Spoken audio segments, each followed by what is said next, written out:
মেলায় তো আমাদের তো প্রত্যেক জায়গায় মেলা, বাংলাদেশের যেখানে যাই সেখানেই তো মেলা। আর শিল্পী মানুষ যেখানে যায় সেখানে লোকজনের একটু জটলা থাকে, তো এটা প্রতিদিনই মেলা আমাদের। তো বগুড়া হচ্ছে আমার আদি নিবাস, বগুড়াতে প্রচুর সময় আমি ব্যয় করছি, এখানে আমার নানার বাড়ি। আর এখানে মাঝে মাঝে আসা হয়, কৈশোরটা কাটছে আমার বগুড়াতে। ফিরলাম তো এইটা হচ্ছে যে সচরাচর আপনি বাচ্চাদের খেলার কোনো সরকারিভাবে ওই রকম কিছু নেই।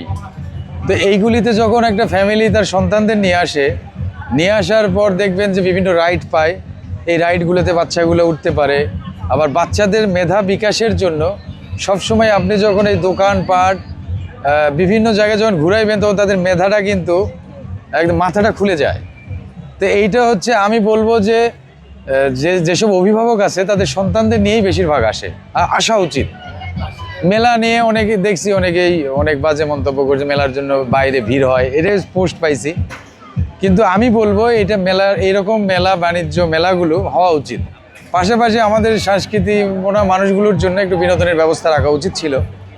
শুধু রাইডে আপনি বিক্রি করবেন, সরাসরি দর্শককে বিনোদন দিবেন না, আমরা যারা সেলিব্রিটি আছে আমাদের আনবেন না, এটা হয় না।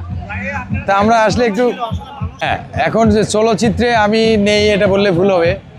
এই গত 2 সপ্তাহ আগেও একটা ছবি রিলিজ পাইলো, স্বপ্নে দেখা রাজকন্যা। এখন ভাই ছবিতে যদি আমাকে বেনিফিট দেওয়া হয় আমি ছবি করার জন্য রাজি আছি।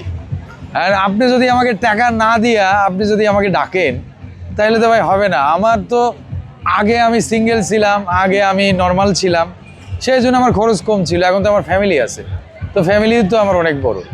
তো ফ্যামিলিতে মা বাবা ভাই বোন সবাইকে নিয়ে আমার চলতে হয়। ওই প্রিফারেন্সটা যদি চলচ্চিত্র আমাকে দেয় বা টাকা পয়সা যদি আমাকে দেয়, আমি সিনেমা করার জন্য রেডি আছি। শুধু আমি বললাম তো আমি এমন একজন কমেডিয়ান যে বিশ্বের যে কোনো কমেডিয়ানকে যে কোনো মুহূর্তে দুমড়ে মুচড়ে একাকার করে দেওয়ার মাল আমি।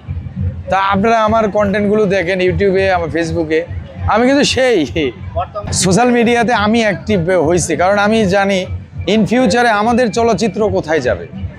আমি এইটুকু বুঝি তো, কারণ আপনি যদি ডেইলি আপডেট হতে পারেন, আপনি একজন celebrity, then you will succeeded tomorrow. যদি আপনি ডেইলি আপডেট হতে পারেন, আর যদি আপনি আপডেট না হয়ে লোডেড হয়ে যান, আপনি দেখবেন যে আমার কিন্তু দেখবেন 6টা ইউটিউব চ্যানেল, 6টা ফেসবুক পেজ। এটা কেন? কারণ আমি আপডেট হয়েছি বলে আমি সোশ্যাল সাইটে ডাইরেক্ট মুভ করছি। আমার ইউটিউব চ্যানেল মিলিয়ন প্লাস, আমার ফেসবুক পেজ মিলিয়ন প্লাস। তাইলে এটা আমি আপডেট হয়েছি বলে এটা আমি পারছি। না আমি সচরাচর ও আর আমিই তো বেশি করি, মারামারি ফাটাফাটি কাটাকাটি খুশি আর আমিই বেশি করি। এবং ও যে এত পপুলার, এই মেলাতে না আসলে আমি বুঝতাম না। আমি এতদিন ভাবি নাই যে ও এত পপুলার। তো মেলাতে আসার পর ওর ফ্যান ফলোয়ার দেখে আমি তো একটু অ্যাস্টনিশড হয়ে গেছি। আমিও বললাম তোমার তো অনেক ফ্যান বেড়ে গেছে। তা আসলেই ফ্যান বাড়ছে ওর, আতাশ ফ্যানেরা দিচ্ছে, বোঝা যাচ্ছে। না, সব থেকে মজার বিষয় হচ্ছে ও আগে আগে ঢুকে গেছে। আমার মাস্ক পরা ছিল আর ফোনে কথা বলতেছিলাম, আমাকে মেলায় হচ্ছে এভাবে আটকাচ্ছে, ভিতরে যাওয়া যাবে না। মাস্কটা খুলে বললাম চিনেন, আপু আগে বলবেন না। সব থেকে বড় পাওয়া হচ্ছে এটা আমার। না এটাই, অনেক স্টল দিছেন, রাইডগুলো আছে, ও তো ভালো ভাই।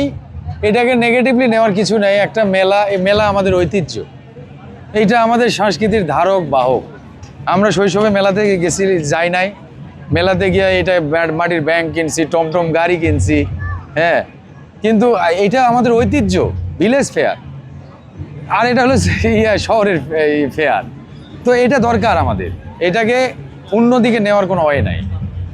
এই থ্যাঙ্কস, স্যালুট দিব। দেয়ার আর মোস্ট ইম্পর্টেন্ট পার্সন ইজ মেলা। আবার বেশি করলে আবার কেমন জানি হয়ে যায়, তবে 2-3 বার হলে বেটার হয়। এইখানে আমি একটা কথা বলি আপনাদের, লাক বাই চান্স, ভাগ্যকে আপনি কিন্তু আলাদা করে নিতে পারবেন না। মহান রাব্বুল আলামিন এই পৃথিবীতে অনেক মানুষকে পাঠাইছে। সবাই কি কোটিপতি হয়েছে? সবাই কি 1000 কোটিপতি হয়েছে, 100 কোটিপতি হয়েছে? না।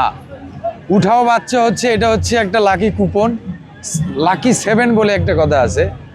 তো এইখানে দেখবেন যে আপনি 20 টাকা দিয়ে একজন একটা টিকিট কেটে একটা বাইক পাইছে, বা প্রাইভেট কার পাইছে, হালের বলদ পাইছে, সোনার চেন পাইছে, ডিফারেন্ট পুরস্কারগুলো দিয়ে অ্যাপ্রিসিয়েট করা হচ্ছে। এইটা অনেকেই নেগেটিভলি নিচ্ছে, কিন্তু আমি বলবো এটা পজিটিভ।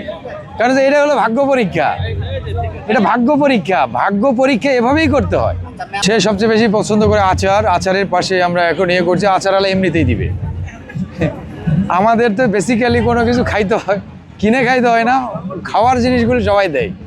ঢাকা আজকেই আসছি বগুড়াতে, এই ভোরেই নামছি, আবার আগামীকাল চলে যাব। বগুড়াটাকে আমি ধারণ করি আমার অন্তরে, আমার হৃদয়ে, আমার ঐতিহ্যে।